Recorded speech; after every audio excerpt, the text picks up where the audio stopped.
Moikka Iida! Moi. Hei, ihan mahtavaa, että olet kertomassa sun valmennusmatkasta ja sitä kautta varmasti innostamassa ja kannustamassa monia muita, jotka ehkä miettii, että voisiko tämä olla mua varten. Tota, mm, Jos me lähdetään siitä liikkeelle, että millainen sun tilanne oli, kun sä lähit tähän, että mikä sun kohdalla oli semmoinen, mihin sä tavallaan hait valmennuksesta apua, tai jos vähän kerrot siitä alkutilanteesta. Joo. Eli mun tilanne oli se, että mun oli tosi vaikea asettaa rajoja. Ja sitten semmoinen, että mä ajattelin ihan hirmu paljon, mitä muut musta ajattelee. Ja itsetunnon kanssa oli myös ongelmaa. Ja sen niin kuin oman arvon tunteen kanssa, että niin kuin ajattelin, että ei ole arvokas sellaisena kuin on. Että ne niin kuin oli pääpiirteittäin niitä asioita. Joo. Ja sitten oli tosi paljon ahdistuneisuutta, että se oli niin kuin viikoittaista. Mm. Joo. Hyvin, hyvin eritelty. Joo. Okei. Joo, eli sitten aloitimme valmennuksen ja haluaisitko vähän kertoa, että millainen se valmennus oli, millainen kokemus se oli, mitä sä sen aikana ehkä opit ja oivalsit, mikä näistä asioista niin muuttui? Joo, ainakin mä opin pohtimaan eri kannalta asioita. Mä oon ajatellut ennen, että mä oon tosi empaattinen ihminen, mutta sitten mä tajusinkin, että joo, mä oon empaattinen ihminen, mutta mä oon antanut käyttää ihmisten mun rajattomuutta hyödyksi.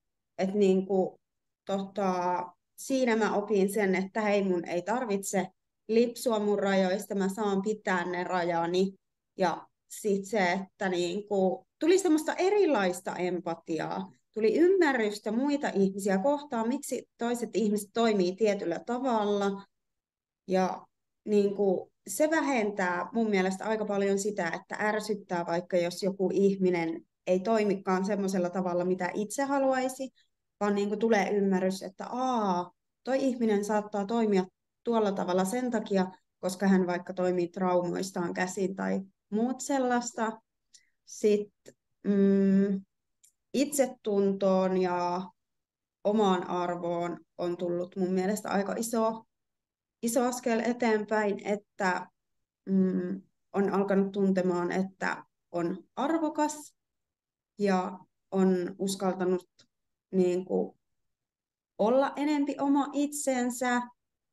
Ja sitten toi itsetunto on mun mielestä rakentunut just siitä, kun se oman arvon tunne on tullut, niin se on nostanut myös sitä itsetuntoa, Joo, ai että, hyvin sä tuki. jonka kautta on sitten ahdistuneisuuskin hävinnyt.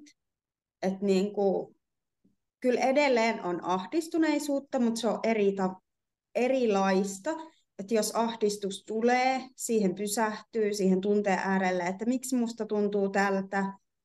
Ja silloin yleensä huomaa, että niin kuin ne omat rajat on jossain, missä ne ei pitäisi olla.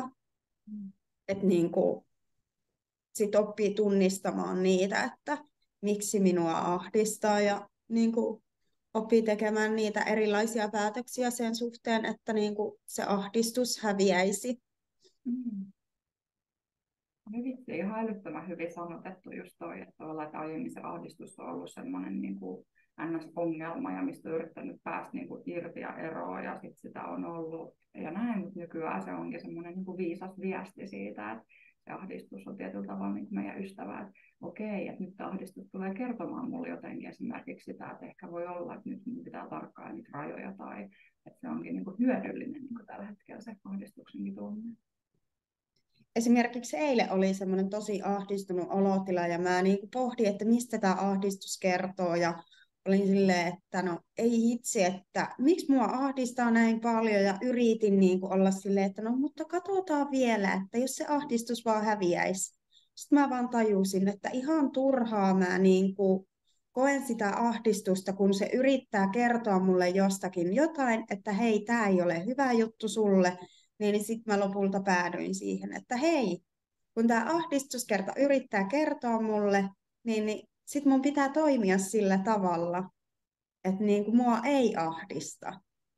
Ja sitten mä toiminkin sillä tavalla, ja sitten se ahdistus hävisi. Se oli niin kuin semmoinen kova möykky tuolla rinnassa, ja sitten niin vaan pohti sitä, että apua, millä mä pääsen tästä eroon, ja sitten kun niin kuin oikeasti kuunteli sitä tunnetta ja toimi sen tunteen mukaisesti, niin se kaikkos sieltä sitten. Joo, wow, eli tunnisäätelytaidot ovat kehittyneet aika isosti ja jotenkin just osaa kuunnella niitä tunteita ja viisaita viestejä ja saa niinku kiinnikin niistä ja pystyy sitä kautta, niinku, joo, kuulostaa tosi hyvältä. Joo, tunteiden niinku, tunnistaminen tai tämmöiset tunnetaidot on mun mielestä kehittynyt tämän valmennuksen aikana tosi paljon. Että se on mun mielestä ollut se, siis mä en varsinaisesti lähtenyt sitä hakemaan, mutta sitten mä tajusinkin, että sehän on yksi tärkeimpiä asioita. Että niinku, että se vaikuttaa itsetuntoon, itseluottamukseen. Sitten se vaikuttaa kaikkeen niin laaja-alaisesti. Että niinku, se oli sitten hämmentävää, että tuli tommonenkin. Joo, hyvä huomio. Monesti se onkin vähän niin, että me ajatellaan, että meillä on nyt tämä vaikka haaste niin kuin itsetunnon kanssa ja sitten aukeakin niitä ovia jotenkin siitä, että hetkonen, että ai nämäkin asiat vaikuttaa tähän asiaan ja sitten tavallaan kun työstetään niitä, niin se itsetuntokin sieltä niin kohenee. Ja miten sä tällä hetkellä kuvailisit jotenkin sitä sun itsetuntoa tai mainitsit tuossa alussa, että aiemmin niin miettii aika paljon sitä, että mitä ne muut ihmiset ajattelee ja ehkä niin kuin niistä omista tunteista puhuminen on voinut olla haastavaa enää, niin millä tavalla tällä hetkellä se vahvempi itsetunto niin kuin näkyy, saat se kiinni?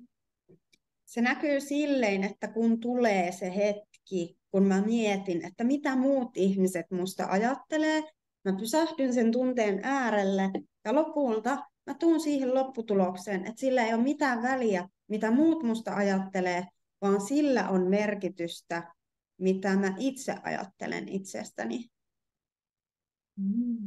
Että en mä voi vaikuttaa siihen, että tykkääkö joku musta vai ei.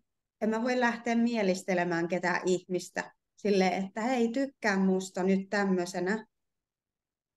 Sitten mä kadotan itteni ja sitten mä en taas itse tykkää itsestäni. Ja sitten se romuttuu se itsetunto, kun mä alan mielistelemään muita ihmisiä, enkä ole oma itteni. Niin kuin kaikki ei voi tykätä. Wow. Melkoinen muutos. Vitsi. Tosi siistiä. Okay. No miten niin kun, just se rajojen asettaminen, että kun se on niin kun aiemmin ollut niin kun vaikeaa ja siihen on varmaan liittynyt erilaisia niin kun pelkoja siitä, että jos mä asetan niitä rajoja, niin ehkä musta ei sit tykätä tai näin. Ja moni sen takia niin kun jättää niin kun asettamatta ne, niin miten sä mua niin kun kiinnostaa hirveästi, no ihan kun mä en tietäisi, mutta kuitenkin kysyn sulta tässäkin niin sitä, että miten kun sä oot oppinut asettaa niitä rajoja ja laittaa niin itsesi etusijalle ja ajattelemaan niin sun hyvinvoinnin kannalta ihmissuhteita ja kaikkea muutakin elämässä, niin mitä se niin on tuonut? Että onko se tuonut jotain vapautuneisuutta tai lisää energiaa tai miten se vaikuttaa? Kyllä se on tuonut semmoista vapautuneisuutta, onnellisuutta, semmoista lisää energiaa sen onnellisuuden kautta. Että mun mielestä jos ihmisellä ei ole rajoja, niin ihminen ei pysty olemaan onnellinen.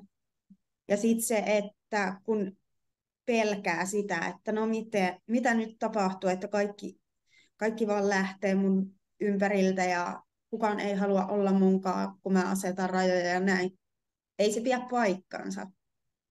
Ne väärät ihmiset lähtee sun elämästä pois, mutta sä saavutat sillä sen niin kuin oman itsesi kanssa jonkinnäköistä rauhan tunnetta ja sit sun elämään saattaa tulla semmosia niinku semmoisia ihmisiä, jotka oikeasti arvostaa sua just sellaisena kuin sä oot. Että niiden ihmisten niin kuin merkitys korostuu hyvin paljon, eikä niin kuin ihmissuhteissa ei se määrä, vaan se laatu. Kyllä. Kyllä, just näin. Ja jotenkin toi kaikki niin kuin mahdollistaa just niiden merkityksellisempien ihmissuhteiden luomisen. Ja se, että kun pystyy olemaan just oma itsensä, niin tavallaan tulee myös nähdyksi minuna, eikä sillä, että tavallaan monesti se synnyttää meistä yksinäisyyden kokemusta, että kun että jos me miellytetään jotakuta ja sitten me saadaan huomioon vaikkapa, niin oikeastaan se ei olekaan se meidän, minä itse, joka saa huomioon, vaan se semmoinen tietynlainen niin kuin miellyttäminen meissä ja sitten miellyttäminen lisääntyy. Jotenkin toi just, että kokee tyytyväisyyttä enemmän omiin ihmissuhteisiin, niin varmasti paljon just taustalla sitä, että pystyy oikeasti aidosti olemaan oma itsensä ja asettaa ne rajat ja olemaan niin kuin ylpeä itsestä. Joo. No jos käydään läpi vielä vaikkapa niitä tunteita jotenkin, että millaista tunne-elämä oli ennen valmennusta ja jotenkin millaisia tunteita, onko siellä ollut jotain riittämättömyyttä tai väsymystä tai tyhjyyden tunnetta tai tyytymättömyyttä, niin millaista se oli niin kuin ennen kuin aloitin? Mä muistan sen, että se oli semmoista, että niin kuin mä olin koko ajan tosi väsynyt ja ahdistunut. Mulla oli uupumusta siinä ja sitten tosi paljon niin kuin ahdisti itseään se, että mitä jos mä en ole tarpeeksi hyvää töissä, ihmissuhteissa, että niin kuin, mitä jos mä en riitäkään. Mutta niin kuin nyt on tullut siihen pisteeseen, että mä tiedän kyllä, että mä oon hyvä työssäni. Mä tiedostan sen tosi hyvin. Ja sitten se, että no ihmissuhteissa mä koen, että jokainen tekee virheitä. Ihan jokainen. Ei saa olla liian ankara itselle. Että niin kuin välillä epäonnistuu. Mutta sitten tulee paljon niin kuin niitä onnistumisen kokemuksia, että hei, nyt mä oikeasti osasin sanottaa vaikka tunteeni hyvin tai tarpeeni hyvin. Ja sitten niinku se, että kun on oppinut asettaa niitä rajoja, niin sit se on luonut sitä sisäistä turvaa ja semmoista onnellisuutta, että on oikeasti hyvä olla itsensä kanssa, kun niinku ei lähdekään ihan kaikkeen mukaan. Hmm. No hyvinhän sä toit esille jo niitäkin, vai ajattelin, että olisi seuraavaksi kysymys sitä, että mitä ne tunteet tällä hetkellä on, mutta tyytyväisyyttä, onnellisuutta, vapautuneisuutta, mitä kaikkea, niin kuin, aika erilaisia tunteita selkeästi. Mm. Wow. Okay. No sitten vaikein kysymys. Jos sun pitäisi kuvailla minua valmentajana, niin tämä on aina pelottavaa, että kun ei tiedä yhtään mitään, mitä sieltä tulee, mutta miten sä kuvailisit mua? Siis mulla oli tähän näin jo valmiiksi jotain ajatuksia, mä mietin tuossa. Sä oot semmoinen tosi ymmärtäväinen, tosi empaattinen, osaat asettua toisen asemaan ja sitä kautta auttaa.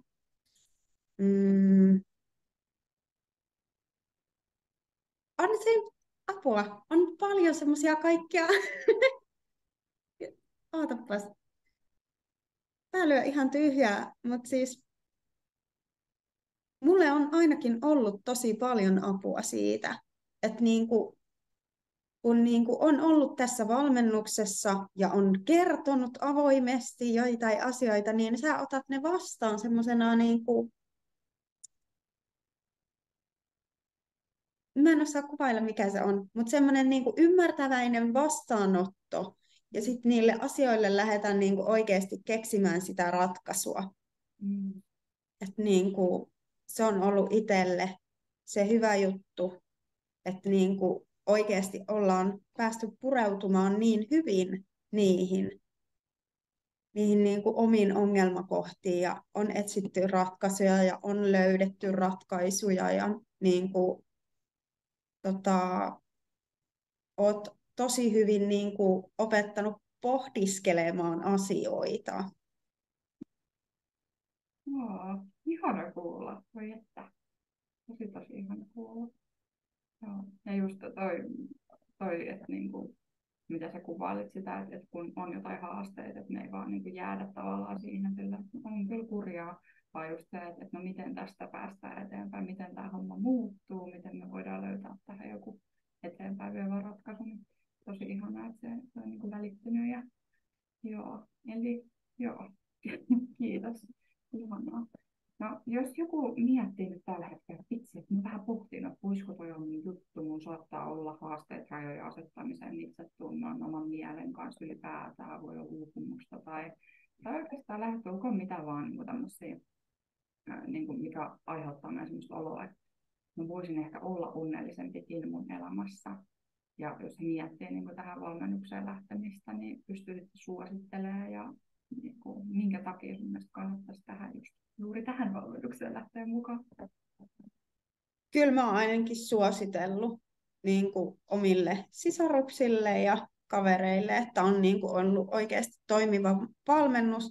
Ja se, että jos oikeasti haluaa näin lyhyellä valmennuksella saada aikaan niin kuin oikeasti tosi hyviä tuloksia, niin miksei käyttäisi sitä mahdollisuutta, että niin kuin itse kun olen käynyt terapiassa 2 vuotta ja on tuntunut silleen, että aina vaan asiat junnaa paikoillaan, niin sitten se, että mä ainakin itse halusin koittaa, että onko tästä valmennuksesta hyötyä mulle, että kun mä en jaksaisi sitä, että aina vaan 2 vuotta junnaa asiat paikoillaan ja sitten niille tulee ratkaisu, niin se, että mä oon saanut nyt nopeasti asioille ratkaisuja, ja pystynyt kehittämään itseään nopeasti, niin